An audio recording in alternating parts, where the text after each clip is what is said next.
Welcome back to Professor DC, where I break down the most challenging English literature stories into simple, easy to understand ideas. Today, I'm diving into an amazing story, one that mixes real and virtual worlds, leaving us with an important lesson about life, technology, and how the lines between fantasy and reality can blur. The story is Virtually True by Paul Stewart, and by the end of this session, you'll understand every part of it, and I will make sure you're left with no doubts whatsoever. Let's get started. Friends, imagine a world where video games feel so real that you can actually live inside them. In Virtually True, technology has advanced so much that people can fully immerse themselves in these games. But what happens when something goes wrong? What if the game isn't just a game anymore and real lives are affected? This is a story of Michael and Sebastian Schultz and how they get caught between the virtual world and reality. It's a story about friendship, responsibility, and unexpected power of technology. Now, friends, let's break down the story line by line in simple terms so that you can understand every detail. Michael sees the name Sebastian Schultz in a newspaper. It's a unique name and it immediately grabs his attention because it's not a name he often hears. Michael is sitting next to a woman on the train who is reading the newspaper. He can't see her face, but he hears her breathing, which sounds a bit labored or noisy. The headline announces that a boy named Sebastian Schultz, who had been in a coma, woke up unexpectedly. The doctor did not think he would ever recover, but it seems like a miracle happened. Michael is shocked. He thinks that this can't be the same Sebastian he knows, so he leans in to read more detail to make sure. The article explains that Sebastian was in a serious car accident weeks ago. When he was brought to the hospital, his condition was critical but stable, meaning he was severely injured but alive. Although the doctors tried their best, Sebastian did not wake up. The doctors had to tell his parents that he was in a coma and might not wake up for a very long time.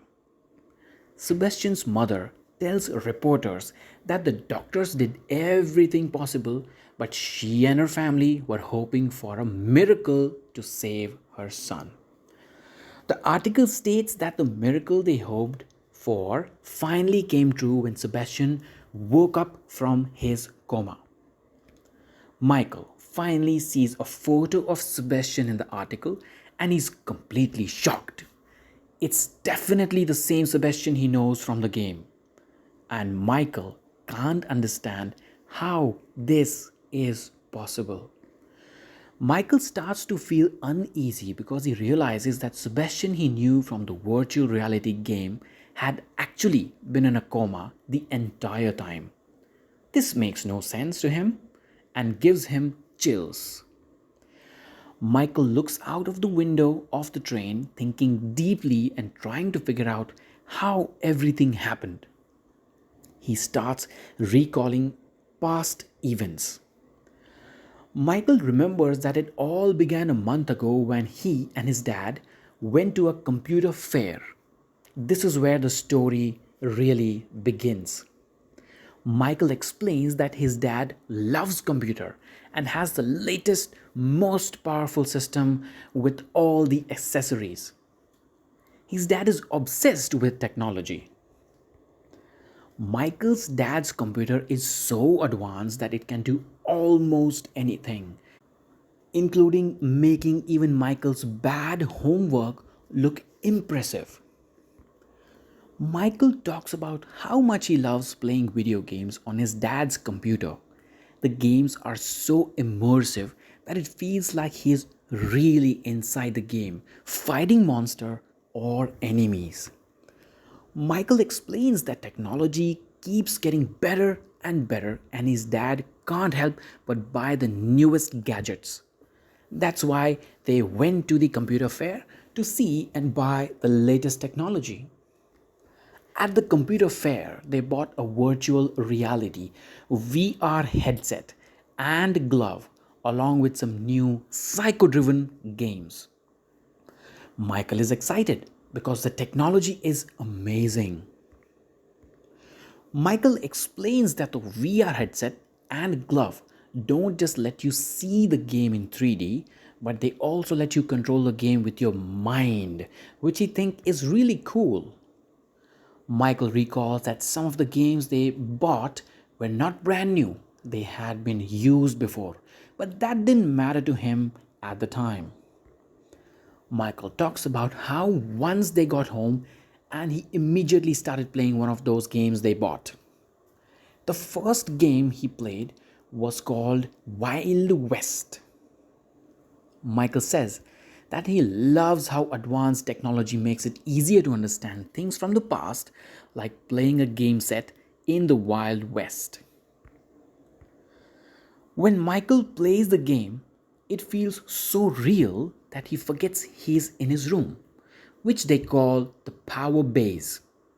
Instead, he feels like he's actually in a Wild West town walking down the street as a sheriff. Michael describes walking into the bar in the game.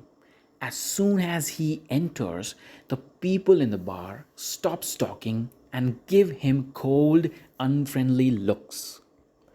Michael walks confidently to the bar and orders a drink called sarsaparilla. It's an old fashioned fizzy drink, and the glass slides across the bar to him, just like in a movie. As Michael drinks his soda, he hears a loud noise. When he turns around, he sees Black Eyed Jed, a famous and dangerous gunslinger, standing in the doorway. Black Eyed Jed challenges Michael, who is the sheriff in the game, to a duel or a fight. He says there isn't room for both of them in the town and tells Michael to meet him outside for a one on one fight. Michael is excited and happy because the duel, or we can say the fight, feels so real and thrilling. He's having fun playing this part of the game. After finishing his drink, Michael puts down the glass loudly and realizes that everyone in the bar is still watching him. He starts to think about how many points he might be earning in the game by doing all this. Everything in the game had been normal and expected up until now. But suddenly, something unexpected happens, something unusual occurs. Michael sees another sheriff who turns out to be Sebastian, running through the back door of the bar, waving his arm and shouting. This isn't what Michael expected from the game, and it makes him realize that something is different. The second sheriff, Sebastian, yells at Michael, telling him not to go outside for the duel with Black Eyed Jed. Michael is confused and asks the second sheriff, Sebastian, who he is because he doesn't seem like just another character in the game. Michael notices that the second sheriff, that is Sebastian, isn't like other characters in the game. He's around the same age as Michael, and although he looks like a video game character, he moves more realistic, human way. Sebastian doesn't give Michael a chance to ask more questions. He tells Michael there's no time to explain anything and urges him to follow. Michael listens to Sebastian and follows him. They both run down a hallway and pass through several doors, trying to escape from something. Sebastian keeps yelling at Michael to hurry up as they run. Even though they keep running through door after door, they somehow end up right back in the bar where they started. This makes it seem like they are trapped. The second sheriff, that is Sebastian, was frustrated and shouts in desperation. He then quickly ran to the back of the salon and jumped out of the window to escape. When Michael followed Sebastian out of the window, he saw that Sebastian was already sitting on a horse. Sebastian called out Michael, telling him to hurry up and jump onto the horse. As soon as Michael got onto the horse, Sebastian kicked the horse and they quickly galloped away, leaving a trail of dust behind them as they rode through the desert. While they were riding the horse, Michael once again asked Sebastian who he really was, still confused about everything that was happening. Sebastian did not answer Michael's question because he noticed a group of men on a horseback chasing after him. He warned Michael to keep his head down to avoid getting hurt. Just then, a gunshot rang out in the air. Sebastian groaned in pain and fell backward against Michael, indicating he had been shot. As soon as Sebastian was shot, a bright neon message appeared in front of Michael in the game, signaling that something important had happened. Michael removed the virtual reality sensor, and the game world, the desert, disappeared. He was now back in his real world room, which he and his dad called the power base. Michael took off the VR, that is virtual reality glove and headphones. Then he looked at the game score, which was 21,095 points. While Michael was taking off the VR equipment, he noticed that the printer had started printing something. He went over and picked up the printer paper from the tray. On the printed paper, there was a picture of the second sheriff, that is Sebastian, but instead of wearing cowboy clothes, he was now dressed in modern clothes, jeans, and a sweatshirt. Below the picture, there was a message. The message said, "I'm stuck. Please help to retrieve me. Try Dragon Quest." It was signed by Sebastian Shultz, meaning that Sebastian needed Michael's help and wanted him to play another game called Dragon Quest to save him. Michael really wanted to start playing Dragon Quest right away to help Sebastian, but it was already late at night and past his bedtime.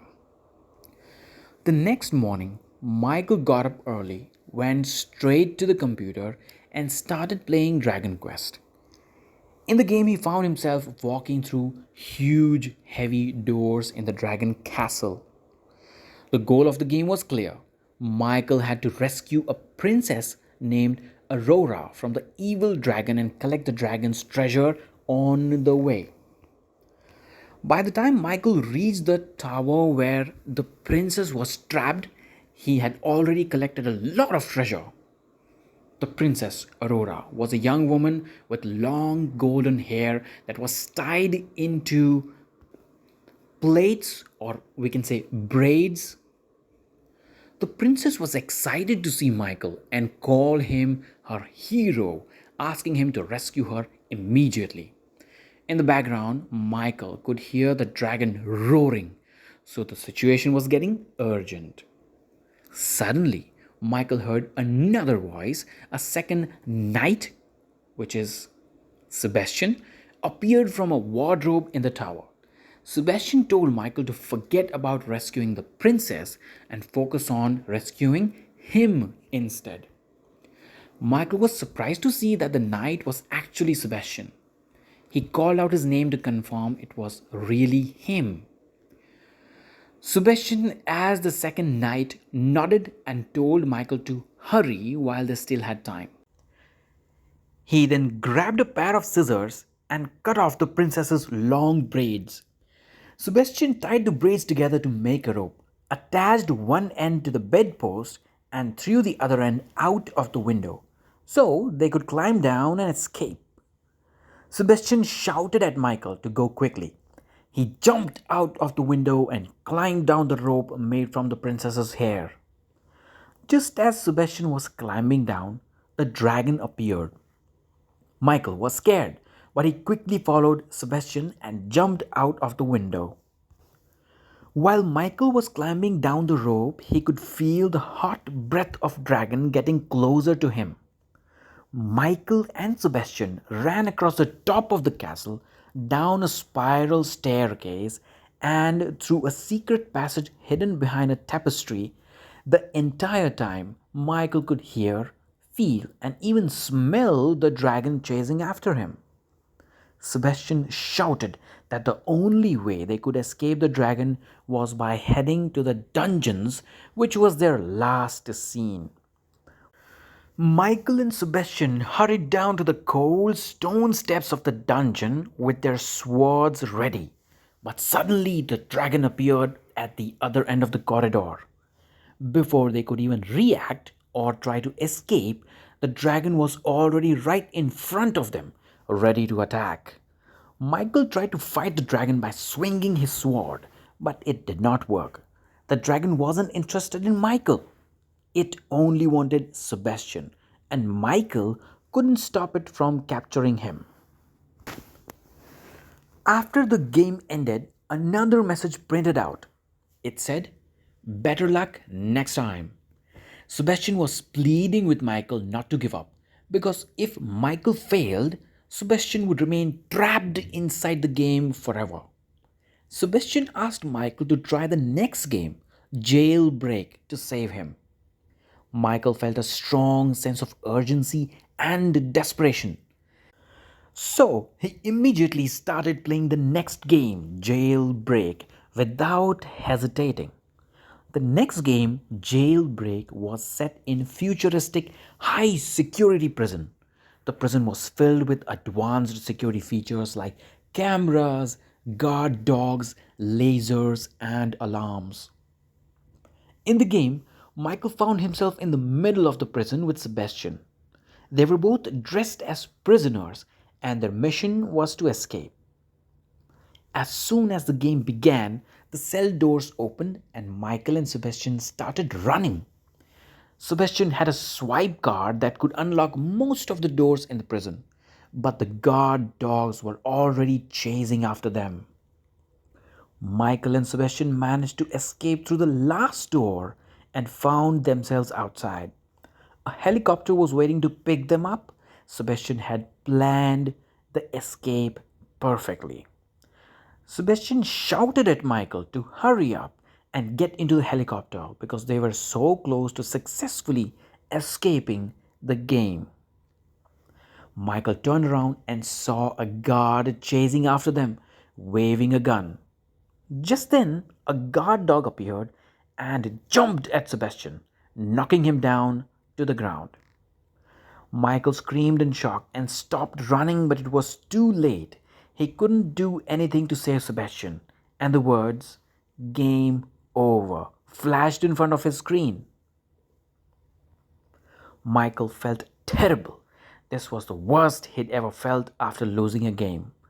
Unlike the previous times, there was no message from Sebastian this time, making Michael worry even more. Several days went by without any sign from Sebastian, and Michael was starting to lose hope.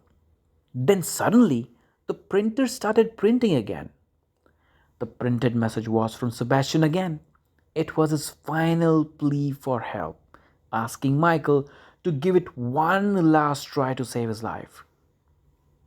This time, the game was called War Zone. Michael knew this was his last opportunity to save Sebastian, so he did not hesitate and started playing Warzone, determined to succeed.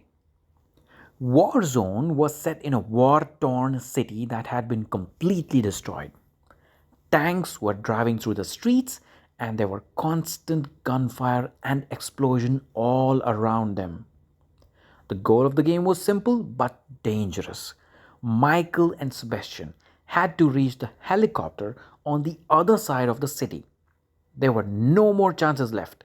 If they didn't make it, both of them would lose the game and potentially their lives. Michael and Sebastian ran as fast as they could, dodging bullets and explosions. They eventually found a jeep and climbed into drive toward the helicopter. Sebastian took the driver's seat of the jeep, while Michael shot back at the tanks and the enemy soldiers as they approached the helicopter. They were getting closer to safety. Just when they were about to reach a helicopter, a tank fired at them. The jeep flipped over and Michael was thrown out of the vehicle. While Michael managed to get out, Sebastian was stuck inside the jeep, unable to move. A helicopter flew down towards them, and Michael grabbed onto a ladder that dropped from it. Michael climbed up the ladder into the helicopter and shouted out for Sebastian, worried that he wouldn't make it. At the very last second, Sebastian managed to free himself from the jeep and grabbed onto the ladder hanging from the helicopter. Both Michael and Sebastian were pulled up into the helicopter, finally safe and out of the danger zone. They had successfully escaped the game. Michael had finally saved Sebastian from the virtual world. The game ended and the screen showed Michael's final score 40 million points, a huge victory. Michael removed the virtual reality headset and found himself back into his room, the power base. Michael started thinking about everything that had happened. He wasn't sure if it had all been just a dream or if it was real. Later that same day, Michael came across the article in the newspaper that was all about Sebastian Schultz. Michael realized without a doubt that the Sebastian he had been saving in the game was the same boy who had just woken up from a coma in real life. The article explains that Sebastian had been in coma for several weeks and no one was sure if he would ever wake up. But somehow he had suddenly just recovered. Michael stared out the window, trying to process everything that had happened. Michael wonders if it's possible that during Sebastian's accident, his mind or memory somehow got transferred into the computer, and that's why he was trapped in the game. Michael thinks that maybe Sebastian was playing one of the Psycho Drive games when the accident happened, which could explain how his consciousness ended up in the game. This theory would explain why Sebastian seemed so much like a real person in the game. Sebastian needed Michael's help to save his memory and bring him back from the virtual world. But it's not until the next day that he learns something even more shocking and surprising. Michael finds out that all the Psycho Drive games Sebastian was playing during his accident were stolen from the hospital. This explains how games ended up at the computer fair where Michael's dad bought them. The games that were stolen from the hospital were the same ones Michael's dad bought secondhand at the computer fair. Michael and his dad were the first people to play those games after they were stolen. By playing the games, Michael had unknowingly helped restore and save Sebastian Schultz, bringing him back to consciousness. Michael feels proud of himself because he finally understands what happened. He helped rescue Sebastian, not just in the game, but in real life as well. Michael decides to send an email to the address mentioned in the newspaper article, which is all about Sebastian. And a few minutes after sending the email, Michael gets a response from Sebastian. In the email, Sebastian thanks Michael for saving his life, even though he's not exactly sure how it all happened. He suggests that they meet up soon. Michael reflects that it's hard to say if Sebastian will ever fully be the same person after everything he's been through. Michael thinks about how confusing everything is. It's difficult to know where the real world ends and where the virtual world begins because both seem to have overlapped in such a strange way. Michael concludes that the whole situation is still a mystery, even though he has a better understanding of what happened. So, my dear friends, that's the end of story and its explanation. Um, I hope I was able to cover each and every line and the major details in the story. In this fascinating story that we understood, we see how technology and reality can sometimes blur, leading to unexpected consequences. By the end, Michael not only saves Sebastian in the game but also helps him recover in real life, making this a truly unique adventure. This story, Virtually True, shows us just how powerful technology can be. It's not just about playing games anymore, it's about how the virtual world and real life can connect in ways we never imagined. Through Michael's journey, we learned that even in the digital world, our actions can have real consequences. Thank you for listening to me. If this explanation helped you understand the story better, don't forget to hit that like button. Share it with your friends and do subscribe to my channel. Stay tuned for more amazing breakdowns of English literature stories. Until next time, keep learning and stay curious. Goodbye.